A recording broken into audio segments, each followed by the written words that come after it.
Halo sobat santuy yang baik hati dan rajin menabung dimanapun kamu berada. Apa kabar? Semoga sehat selalu dan jangan lupa makan ya guys ya. Oke, selamat datang di channel Rekom Film. Channel ini adalah channel yang membahas alur cerita sebuah film ataupun review buat kalian semua.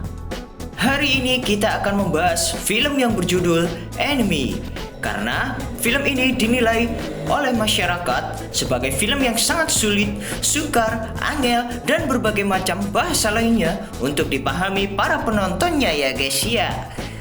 Bahkan, mungkin kamu akan menontonnya berulang kali sampai urat kemaluan Anda terasa mati rasa. Baru Anda mungkin masih akan tetap tidak memahaminya. Walaupun begitu, Anda tidak perlu risau.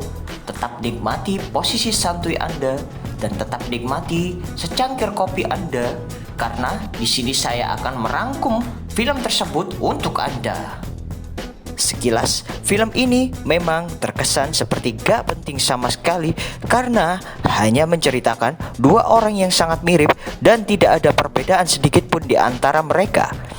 Dua orang itu bernama Anthony dan Adam yang kemudian mereka bertukar posisi yang artinya Adam jadi Anthony dan Anthony berubah jadi pohon pisang.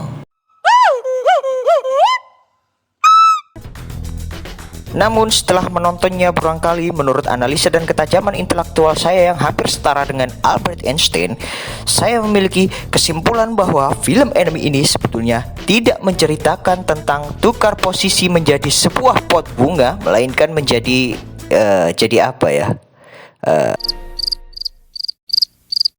Sebenarnya film ini menceritakan seorang laki-laki berkepribadian ganda yang di situ terjadi pertarungan antara kepribadian yang satu dengan yang lainnya. Hal ini dapat dibuktikan dari cover film ini dengan menunjukkan gambar laba-laba besar yang berada di tengah kota, yang semua itu berada di dalam kepala si pemeran utama.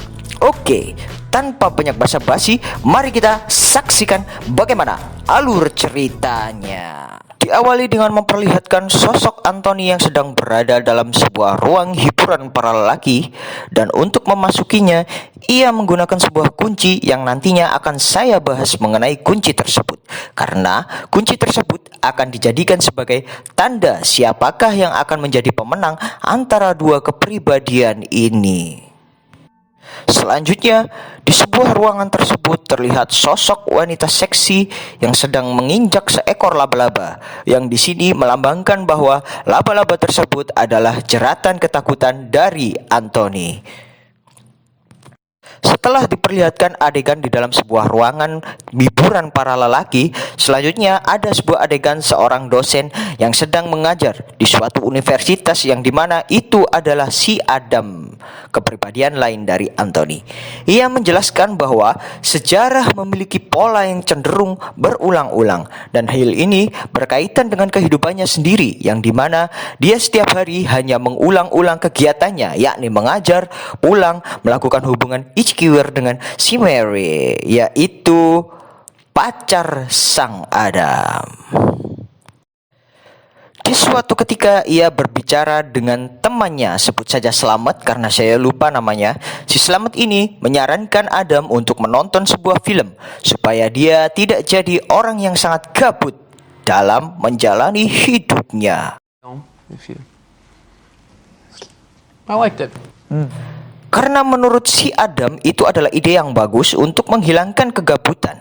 Ia langsung membeli kaset untuk menonton film. Ketika ia asik menonton film, ia kaget sekali karena dia menonton dirinya sendiri. Yang tidak lain, itu memang dirinya sendiri yang bernama Anthony. Hayo bingung gak kon? Hahaha. Kemudian ia mencari nomor telepon Anthony sang aktor sampingan itu dikarenakan Adam merasa Anthony sangat mirip dengannya. Keesokan harinya, Adam iseng mendatangi tempat kerja si Anthony dan beralasan untuk mengambil sebuah barang yang kebetulan si satpam menemukan barang si Anthony. Here it is. Look. Oh, that looks like it's it. And I forgot it was Saturday. So my head is like...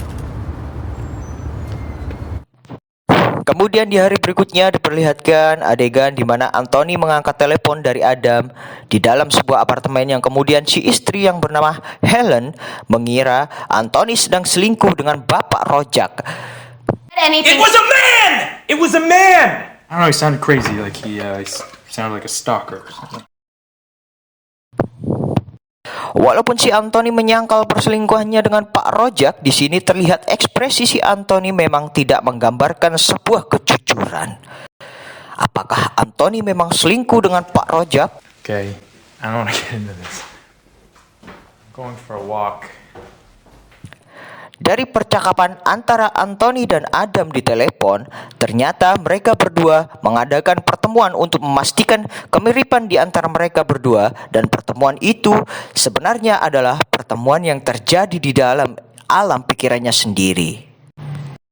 Dan adegan ini berakhir pada Adam memberikan amplop kepada Anthony yang tadinya dikasih oleh satpam tadi ya guys ya, ingat nggak? Give it directions. 1 o'clock, okay? I have this. I went to the company that represents you, and they gave that to me. Kembali ke ekspresi ketidakjujuran si Anthony, bukan karena Anthony selingkuh dengan bapak Rojak, namun ekspresi ketidakjujurannya tersebut tercipta karena ia sedang menelepon dirinya yang lain, yang artinya dia ngomong sendiri di telepon guys ya. Karena si istri penasaran dengan Adam yang katanya mirip dengan sang suami yaitu Anthony, kemudian si istri pergi ke universitas tempat Adam mengajar, dan ternyata How many months are you? That's nice. ya, memang benar di situ ada Adam yang sedang duduk dan menikmati alam layaknya anak senja.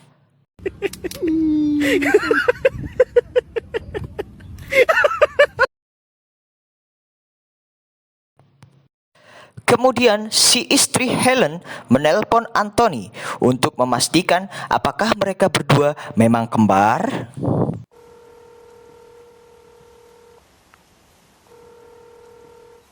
What's up, honey? Nah, dari sini terlihat bahwa Adam sebenarnya adalah Anthony itu sendiri. Setelah sampai di rumah, Helen bertemu kembali dengan sang suami yang memiliki sifat dan karakter yang sangat-sangat berbeda. Kemudian terlihat di mana Anthony menginginkan sebuah blueberry yang nantinya akan saya jelaskan tentang blueberry ini. It's not the conventional blueberries. I can't use them in the shit. Keesokan harinya, Anthony pergi menemui ibunya dan membicarakan tentang dirinya, yang di sini ibunya tidak peduli dengan itu dan ibunya hanya bangga dengan anaknya yang sudah sukses. Dan kemudian, ya, muncul laba-laba yang sangat besar di tengah kota, yang artinya sang ibu memiliki otoritas paling besar dalam dirinya, yang merasakan sebuah ketakutan yang sangat luar biasa terhadap tekanan yang diberikan oleh ibunya. Dan ibunya mengatakan supaya ia berhenti menjadi aktor, yang itu sebenarnya adalah cita-cita dari si Anthony. Selain itu, ibunya mengatakan bahwa si Anthony cukup sulit berhubungan dengan seorang wanita, yang artinya Anthony memang orang yang tidak setia. Dan kemudian sang ibu menawarkan blueberry pada Anthony dan... I don't like blueberries. Of course you do. ya, padahal pada adegan sebelumnya ia menanyakan blueberry-nya pada sang istri, yang artinya ketika berbicara dengan ibunya, ia berusaha menekan kepribadian si Anthony. Kemudian hari berikutnya terlihat Anthony berbicara di cermin. Did you fuck my wife? Di situ terlihat adegan bahwa si Anthony sedang mengintimidasi Adam karena keinginannya untuk meniduri Mary. Dan terjadilah. Tomorrow, and then I'm gonna come back here and I'm gonna bring back all your stuff and I'm going to disappear. Ya, kepribadian mereka berdua bertukar posisi, yang kemudian Anthony berhasil berhubungan ichkiwir dengan Mary, dan Adam pergi ke kamar Helen dan Helen mengatakan, Did you have a good day at school? dari adegan tersebut Bisa jadi Helen sudah mengetahui kalau suaminya memiliki kepribadian ganda dan dia seakan tak peduli dengan hal itu dan langsung mengajaknya berhubungan ichikiwir. Sedangkan di sisi lain, dirinya sendiri yang lain, yaitu Anthony, mengalami sebuah kecelakaan karena pertengkaran dengan Mary dan memungkinkan mereka berdua meninggal, yang artinya si Mary hanyalah pacar halusinasinya dan kematian mereka berdua berarti Adam berhasil meninggalkan karakternya yang lain.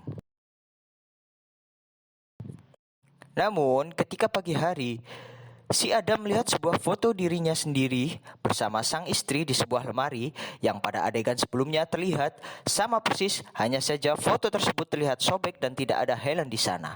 Dan yang mengejutkan sekali adalah ketika di mana Adam menemukan sebuah surat yang ia dapatkan dari satpam yang ternyata isinya adalah sebuah kunci yang ia gunakan untuk membuka klub hiburan para lelaki. Kemudian ia mengatakan, Alan, did you plan on doing something tonight? ya, di sini terlihat bahwa ia akan mengulangi perbuatan buruknya, yaitu pergi ke tempat nakal dan bersenang-senang. Persis seperti yang ia katakan saat mengajar bahwa sejarah cenderung memiliki pola yang berulang. Dan ketika ia melihat Helen di kamarnya, yang mengejutkan adalah si istri Helen berubah menjadi laba-laba besar, yang berarti Adam merasa dia adalah simbol ketakutannya yang menghalangi hasratnya untuk pergi ke tempat-tempat nakal, ya guys ya. Apakah laba-laba tersebut akan diinjak oleh wanita di klub dan mengulanginya lagi seperti adegan pertama tadi? Tidak ada yang mengetahuinya karena filmnya selesai sampai di sini. Pesan yang kita dapat dari film ini adalah saya masih tidak mengerti alurnya dan hanya menerka-nerkanya saja seperti apa yang dilakukan semua penonton film anime ini. Karena memang sulit guys ya.